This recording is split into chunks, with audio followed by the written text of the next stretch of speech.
During Rehoboam's reign, the people of Judah did what was evil in the Lord's sight, provoking his anger with their sin, for it was even worse than that of their ancestors. For they also built for themselves pagan shrines and set up sacred pillars and Asherah poles on every high hill and under every green tree. There were even male and female shrine prostitutes throughout the land. The people imitated the detestable practices of the pagan nations the Lord had driven from the land ahead of the Israelites. So, it turns out things in Judah, those people weren't doing or behaving much better than the other tribes of Israel were. So yeah, people in Judah doing all kinds of bad stuff, setting up pagan shrines and worshiping other gods. What's up, cool people? My name's Matt. Welcome back to our Bible study. Alright, 1 Kings chapter 14.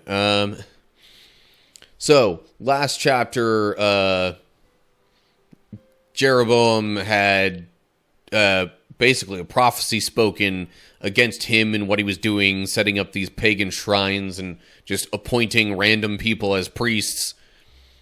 Now, the same guy who had spoken this prophecy against Jeroboam wound up dying a little while later, but it was because he disobeyed the command that God had given him specifically for what to do and not to do while he was there. He was kind of coerced by another prophet to, stay at that prophet's home and eat and drink, even though he was told specifically not to eat or drink anything while he was there on his, prophetic duty.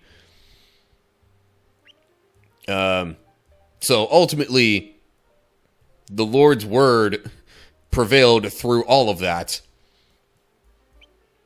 And after the fact, this other prophet, not from Judah, had kind of spoken to the truth of that, and then it kind of wrapped up at the end and said that, this sin of Jeroboam, which he kept on doing anyway, despite the warning from the Lord, this is ultimately why his kingdom failed, or at least why his family and his dynasty failed. And seems like we might get a little more on how that happens in this chapter. I don't know, we'll just have to hop in and see. So here we go, 1 Kings chapter 14. At that time, Jeroboam's son Abijah became very sick. I don't know about the pronunciation there, but whatever. So Jeroboam told his wife, "Disguise yourself so that no one will recognize you as my wife. Then go to the prophet Ahijah, what am I reading here? Then go to the prophet Ahijah at Shiloh, the man who told me I would become king. Take him a gift of 10 loaves of bread, some cakes, and a jar of honey, and ask him what will happen to the boy." Okay, so Jeroboam's son gets sick. He sends his wife in disguise to the prophet who told him that he would become king of all these tribes of Israel,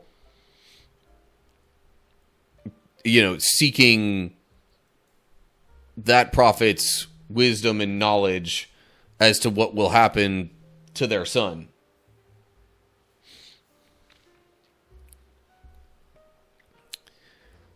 Then we get to verse 4. So Jeroboam's wife went to Ahijah's home at Shiloh. He was an old man now and could no longer see. But the Lord had told Ahijah, "Jeroboam's wife will come here, pretending to be someone else. She will ask you about her son, for he is very sick. Give her the answer I give you." So when Ahijah heard her footsteps at the door, he called out, "Come in, wife of Jeroboam. Why are you pretending to be someone else?" Then he told her, "I have bad news for you. Give your husband Jeroboam this message from the Lord, the God of Israel. I promoted you from the ranks of the common people and made you ruler over my people Israel. I ripped the kingdom away from the family of David and gave it to you. But you have not been like my servant David, who obeyed my commands and followed me with all his heart and always did whatever I wanted. You have done more evil than all who lived before you. You have made other gods for yourself and have made me furious with your golden calves. And since you have turned your back on me, I will bring disaster on your dynasty and will destroy every one of your male descendants, slave and free alike, anywhere in Israel. I will burn up your royal dynasty as one burns up trash until it's all gone. The members of Jeroboam's family who die in the city will be eaten by dogs, and those who die in the field will be eaten by vultures. I, the Lord, have spoken. So, this definitely seems like, I mean, it's at least implying that whether through this illness or not, that Jeroboam's son will end up dying. And in fact, any descendants of his throughout Israel are going to die because Jeroboam has turned away from the Lord, worshiping and promoting the worship of other gods. And so God's just gonna take the kingdom of Israel now away from him. Well, not just him, but also his descendants after him. So, like, any dynasty that he would have hoped for, you know, is not going to last very long, it would seem. See, I guess, you know, the Lord had given Jeroboam this kingdom and was going to have his descendants rule over it. It kind of almost, maybe not necessarily making a covenant, but, you know, having the idea in mind similar to how it was with Solomon, that, like, as long as Jeroboam, in this case, and his descendants follow the Lord, then they'll continue to rule. But Jeroboam himself messed that all up in a way that wasn't too different from how Solomon messed it up just like a single generation prior. So yeah, not looking good for Jeroboam or his son. Then we get to verse 12. Then Ahijah said to Jeroboam's wife, "Go on home, and when you enter the city, the child will die. All Israel will mourn for him and bury him. He is the only member of your family who will have a proper burial. For this child is the only good thing that the Lord, the God of Israel, sees in the entire family of Jeroboam. In addition, the Lord will raise up a king over Israel who will destroy the family of Jeroboam. This will happen today, even now. Then the Lord will shake Israel like a reed whipped about in a stream. He will uproot the people of Israel from this good land that he gave their ancestors, and will scatter them beyond the Euphrates River. For they have angered the Lord with the Asherah poles they have set up for worship. He will abandon Israel because Jeroboam sinned and made Israel sin along with him." Okay, so we get a more direct, outright statement of what will happen to Jeroboam's son. And even more than that, Ahijah says that, yeah, this son of yours is going to die. In fact, he's the only one that's actually going to get a proper burial of any kind. Any other descendants, any other family members tied to Jeroboam, it won't be so honorable. And he's going to raise up somebody else who's going to be the one to make all that happen. And probably because of dying in battle or through whatever less natural means, but really ultimately because of, turning away from the Lord, then, yeah, everybody else in Jeroboam's family is going to, not get the same decent, respectful treatment in their deaths. And I guess the way at which God is planning to tear the kingdom away from Jeroboam and his family is kind of already in the works, even as Ahijah's saying this. Alright, verse 17. So Jeroboam's wife returned to Tirzah, and the child died just as she walked through the door of her home. And all Israel buried him and mourned for him, as the Lord had promised through the prophet Ahijah. The rest of the events in Jeroboam's reign, including all his wars and how he ruled, are recorded in the book of the history of the kings of Israel. Jeroboam reigned in Israel 22 years. When Jeroboam died, his son Nadab became the next king. Okay, so maybe it wasn't like immediately taken from him and his descendants, but it's in the works, I guess. So now, is this supposed to be... Is this book that it mentions here supposed to be something that we find in a typical Bible? Like, is this... I don't...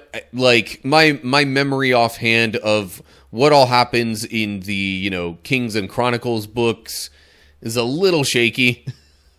A little fuzzy, you might say. It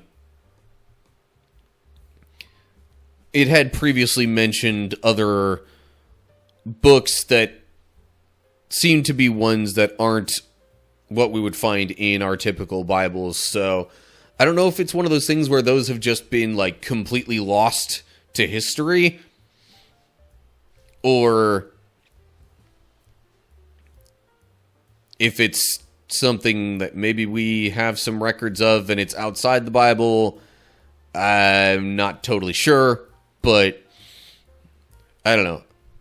If possible, at some point, I think it'd be really interesting to try and look at some of these other books and just make sure, again, if possible, that we know all that we can about what happened during these times. Maybe, actual, biblical historians that professionally do these kinds of things have more insight into those events. Okay, so Jeroboam dies, his son becomes king, and scene change. Over to Judah, with Rehoboam, Solomon's son, ruling there. Okay, starting in verse 21. Meanwhile, Rehoboam, son of Solomon, was king in Judah. He was 41 years old when he became king, and he reigned 17 years in Jerusalem, the city the Lord had chosen from among all the tribes of Israel as the place to honor his name. Rehoboam's mother was Naamah, an Ammonite woman. During Rehoboam's reign, the people of Judah did what was evil in the Lord's sight, provoking his anger with their sin, for it was even worse than that of their ancestors. For they also built for themselves pagan shrines and set up sacred pillars and Asherah poles on every high hill and under every green tree. There were even male and female shrine prostitutes throughout the land. The people imitated the detestable practices of the pagan nations the Lord had driven from the land ahead of the Israelites.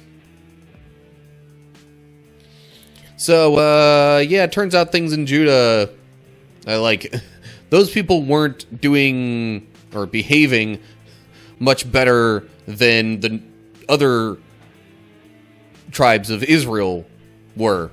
And it looks like Rehoboam's reign as king was even shorter than Jeroboam's. So yeah, people in Judah doing all kinds of bad stuff, setting up pagan shrines and worshiping other gods. And then we get to verse 25. In the 5th year of King Rehoboam's reign, King Shishak of Egypt came up and attacked Jerusalem. He ransacked the treasuries of the Lord's temple and the royal palace. He stole everything, including all the gold shields Solomon had made. King Rehoboam later replaced them with bronze shields as substitutes, and he entrusted them to the care of the commanders of the guard who protected the entrance to the royal palace. Whenever the king went to the temple of the Lord, the guards would also take the shields and then return them to the guard room. The rest of the events in Rehoboam's reign and everything he did are recorded in the book of the history of the kings of Judah. There was constant war between Rehoboam and Jeroboam. When Rehoboam died, he was buried among his ancestors in the city of David. His mother was Naamah, an Ammonite woman. Then his son, Abijam, became the next king. Wouldn't surprise me if that's actually like Abiyam, but I'm not fussing over pronunciations too much here.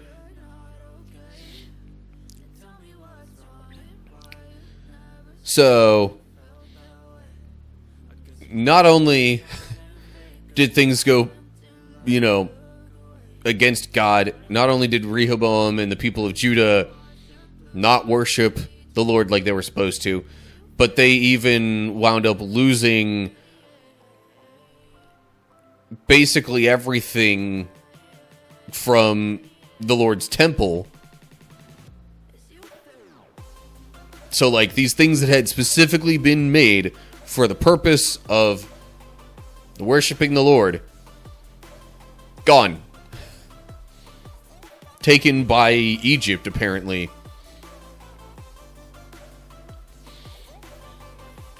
And then we get down here, and it talks about there constantly being war between Rehoboam and Jeroboam, which could also be read as constant war between the northern tribes of Israel and the southern tribe of Judah, which, of course, weakens them both, making both more vulnerable to attacks from other kingdoms.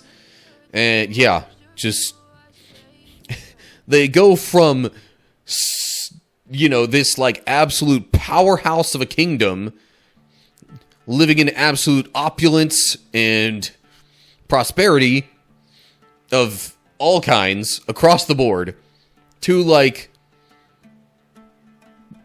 not even a generation later, all this bad stuff is happening. And if it's spiraling down that quickly, just imagine how much worse it's going to get. Maybe as bad as some of those prophecies that was mentioned through Moses and others before this point, as to what would happen if they stopped following God. Wink, wink, nudge, nudge. But anyway, note there, also known as Abijah. Okay, so, slightly different spelling. Presumed to be the same person, though. Just definitely not the same Abijah who was the prophet that had mentioned Jeroboam becoming king and all the stuff with his son. Things aren't looking so good. So yeah, and that's where we're leaving things off for now. And I'm gonna tell you, it's not gonna get much better for a while, probably. But we'll see what happens in upcoming chapters when we get to them. Okay, so turns out things things aren't looking so hot in the kingdom of Judah now either. Rehoboam, unsurprisingly, I guess, kind of followed the pattern that his father Solomon started to establish, and perhaps did even worse with it. So, yeah, that's like a lot of not good things happening for all the tribes of Israel. And we also read that, Judah and the rest of Israel were fighting with each other a lot after the whole split between them. And it's just, yeah. Again, things are not looking good. But we've checked in on the new kingdom of Israel. We've checked in on Judah. Maybe things will be different for one of the two of them or both. I don't know. We'll see what develops from here. But, as always, like and share if you enjoyed the video and want others to see. Subscribe to the channel so you can get easy access to my videos as I post them. Look down in the description for links to social media pages and all other sorts of good stuff like that. Like my supporter page on Ko-fi, I don't know, .com.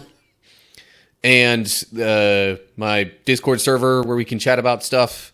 And all sorts of other things in there. Make sure you look down below the description and leave comments and questions or anything like that if you're interested in discussing or learning more about this. But anyway, I hope you're all doing well.